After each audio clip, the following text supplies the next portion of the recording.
जब बगी लूफी की गर्दन काटने वाला ही होता है तभी वहाँ पे एक बिजली गिरती है, जिससे लूफी की जान तो बच जाती है, लेकिन वो हम सभी के लिए एक मिस्ट्री ही बन के रह जाती है कि उस बिजली का गिरना कोई इत्तेफाक था या फिर वो किसी ने गिराई थी। अब देखो, कुछ लोगों का मानना यह है कि वो बिजली उसी बंदे ने गिराई थी जो कि शायद सबसे पहली बार उसी एपिसोड में अपीयर हुआ था, यानी कि मंकी डी ड्रैगन। अब देखो, ड्रैगन से रिलेटेड वन पीस फैंस के पास बहुत सारे क्वेश्चन हैं जो कि ओडा ने अभी तक क्लियर नहीं किए हैं, जैसे कि उसे वॉइड सेंचुरी के बारे में कैसे पता चला। हाँ, ये कंफर्म तो नहीं है कि उसे पता है, पर तुम एक तरह से कंफर्म हो के चलो कि उसे सब कुछ पता है, क्योंकि ये तो होने वाला नहीं है कि उसे सब कुछ पता नहीं है। और वो रॉजर के एग्जीक्यूशन के टाइम लॉगे टाउन में क्या कर रहा था वगैरह वगैरह। तो आज मैं तुम सभी के लिए एक थ्योरी लेके आया हूँ, जिससे कि आई होप तुम सभी के ये क्वेश्चन क्लियर हो जाएंगे।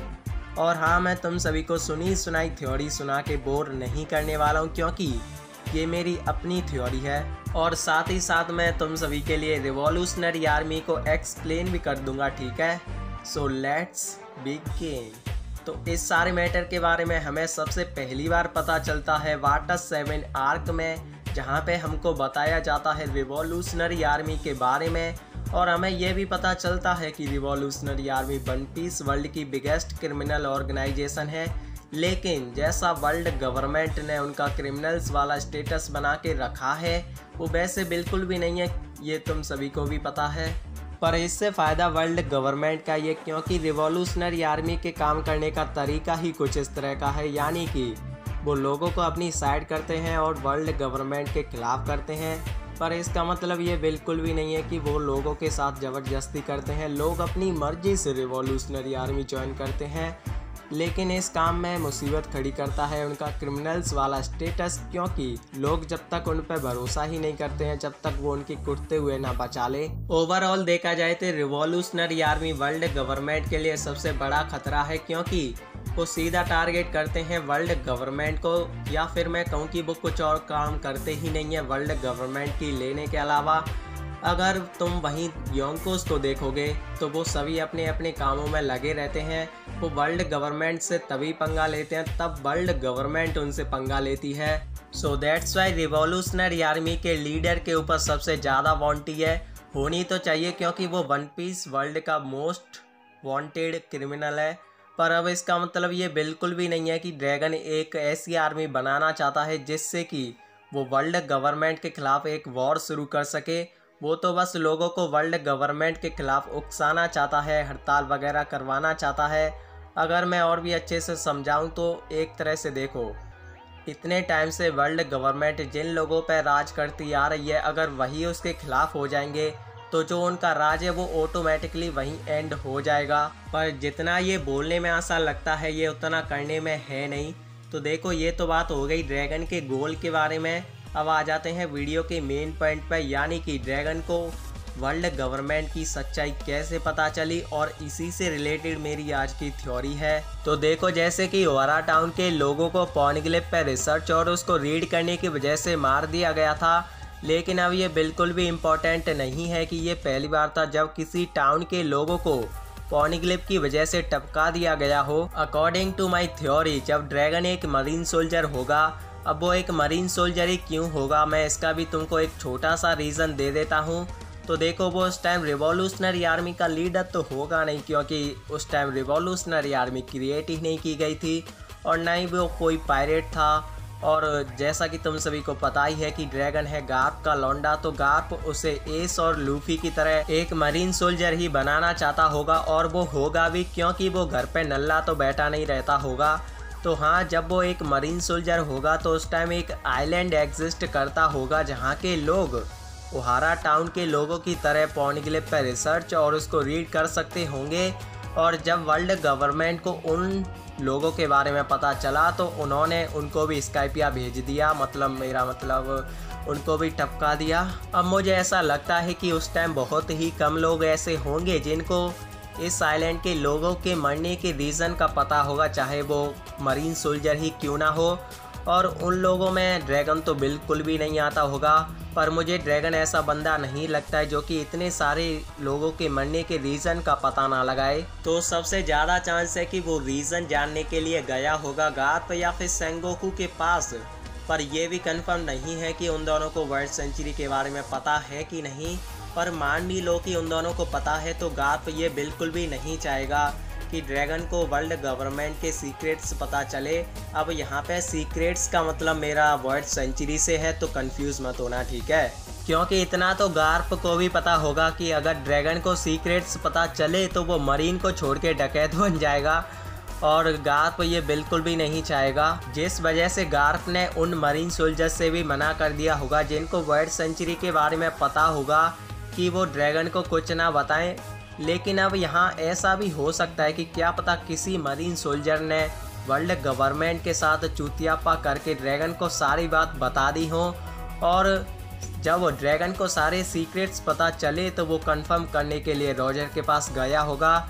या फिर ऐसा भी हो सकता है कि उसको किसी भी मरीन सोल्जर ने ना बताया हो और वो सीधा ही चला गया हो रॉजर के पास। अब एक और पॉसिबिलिटी ये भी हो सकती है कि क्या पता ड्रैगन ऐसा पहला मरीन सोल्जर बना जिसे कि वर्ल्ड सेंचुरी के बारे में पता चला रॉजर के थ्रू। पर एक मिनट रुको, जब मुझे खुद इस बात के होने के चांसेस बहुत ही कम लगते हैं तो मैं तुम सभी को इसके बारे में क्यों बता रहा हूँ, चलो जाने दो। अब अगर तुम ये सोच रहे हो कि इन दोनों के बीच में बातें लॉगे टाउन में हुई होगी तो मैं भी शायद तुम सही भी सोच रहे हो या फिर तुम गलत भी हो सकते हो। क्योंकि ऐसा भी तो हो सकता है ना कि इन दोनों के बीच में बातें रॉजर के सरेंडर करने से पहले या फिर सरेंडर करने के बाद जेल में एक सीक्रेट मीटिंग के द्वारा हुई हो, और ड्रैगन रॉजर को सिर्फ वहाँ पे लास्ट टाइम देखने ही आया था, या फिर सच में ही उन दोनों के बीच में बातें लॉगे टाउन में हुई होंगी। अब तुमको किस बात की ज़्यादा पॉसिबिलिटीज़ लगती हैं तुम मुझे नीचे कमेंट में बताना। पर अगर तुम ये सोच रहे हो कि वो रॉजर के ही पास क्यों गया तो इसका सिंपल सा आंसर यही है कि वो उस टाइम पायरेट किंग बन चुका था, और शायद ही कोई उससे बेहतर था उस टाइम जो कि ड्रैगन को वर्ल्ड सेंचुरी के बारे में बता सकता था। अगर बात की जाए कि रिवॉल्यूशनरी आर्मी क्रिएट कब की गई थी, तो according to theories revolutionary army create की गई थी करंट टाइम से 18 से 20 साल पहले, यानी कि लूफी के जन्म लेने के आसपास। और इनका पुराना हेडक्वार्टर था बातलिंगो, जहाँ पे अटैक कर देते हैं ब्लैक बियर पायरेट्स। क्योंकि जो बर्गस होता है वो सावो का पीछा करते करते वहाँ तक पहुँच जाता है, और मुझे ये बात बिल्कुल भी समझ नहीं आती है कि ये ब्लैक बियर पायरेट्स हर जगह कैसे पहुंच जाते हैं। जिसके बाद हमारा समझदार ड्रैगन ये फैसला लेता है कि इनसे लड़ने का कोई भी फ़ायदा नहीं है, और इनका करंट टाइम में हेडक्वार्टर है मोमोइरो आइलैंड, जिसे कि तुम कामाबाका किंगडम के नेम से जानते हो। हाँ, वही छक्कों का आइलैंड। वैसे ये बोलना ज़रूरी था क्या?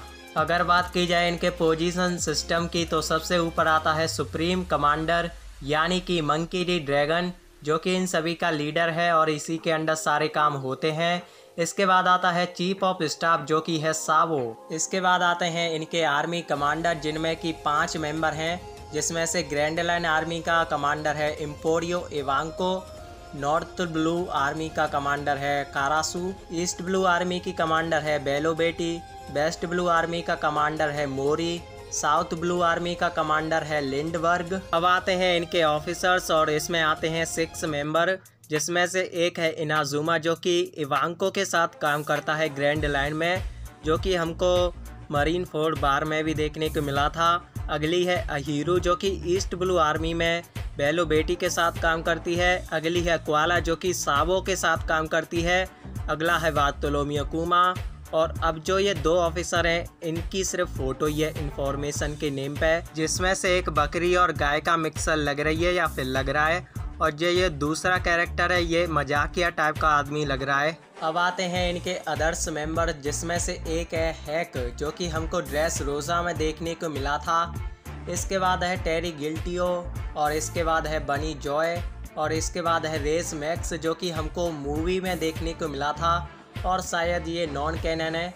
अब इसके बाद आते हैं 3 मेंबर, जिनके सिर्फ हमारे पास फ़ोटो ही हैं, जिसमें से एक गुस्सेल टाइप का आदमी लग रहा है और एक आलसी टाइप का, और इस तीसरे की शक्ल देख के लग रहा है जैसे ये कोई एक जाइंट है।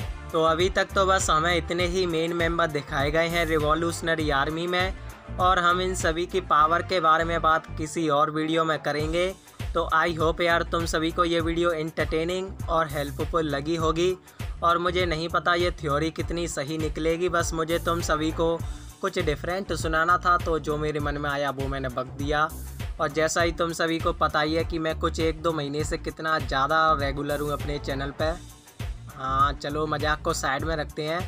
तो हाँ मैं शायद रेगुलर होने वाला हूँ और वीडियो जल्दी आएंगी, आनी तो चाहिए। वैसे तो मैं बोलता नहीं हूँ, पर अब मेरी भी सब्सक्राइबर्स की भूख बढ़ चुकी है, तो प्लीज़ चैनल को सब्सक्राइब करो। लेकिन ये क्या है, मतलब क्या है ये? सिर्फ 5.8% लोग चैनल सब्सक्राइब करते हैं वीडियो देखने के बाद। क्या तुम्हें अपने भाई के 1K नहीं करवाने हैं क्या?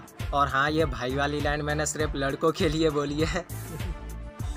तो लास्ट में सो थैंक्स फॉर वॉचिंग।